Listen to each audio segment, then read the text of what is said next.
Şimdi horlama ve uyku apnesi. Genç, yakışıklı, karizmatik bir erkek görüyoruz karşımızda. Horlama ya da uyku apnesi ile ilgili şüpheleri var. Burnuyla ilgili problemleri var. Body mass indeksi 48 yaşında.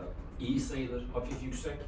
Çok ciddi bir kilo yok. Sadece bölgesel yağlanma var. Eski bedenci, beden eğitimi öğretmeni olduğunuz için, sporcu olduğunuz için sadece bir miktar bölgesel yağlanma var.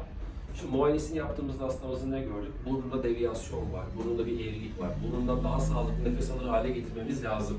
Ama burnunuzdan sağlıklı nefes alır hale gelmeniz, horlamanız konusunda bize çok fayda sağlamayacak. Çünkü ağız içinde yapmış olduğum muayenede ne gördüm? Damak yapınız sarkık, küçük dil sarkık ve bademciklerin olduğu bölge içeri doğru sarkık. Mallampati indeksi iyi, dil kökü rahat gözüküyor. Yani ağır uyku apnesi hastası değil. O yüzden CPAP, BiPAP cihazları kullanmaya gerektirecek hasta grubundan değilsiniz. Tabii ki bunları yine de objektif değerlendirmenin yolu uyku testidir.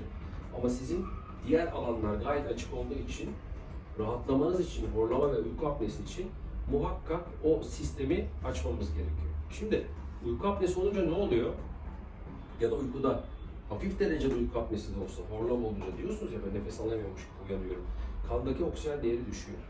Kandaki oksijen değeri düşünce bu sefer vücut kan gerektiren yerlere, oksijen gereken yerlere onu gönderebilmek için kalbi daha çok çalıştırıyor. Çarpıntı oluyor.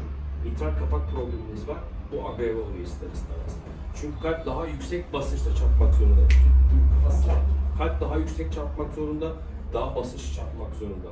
Sonra periferik damarlara giden kanı azaltması gerekiyor ki beyine oksijen gitsin. Tansiyonunuz yükseltmek zorunda.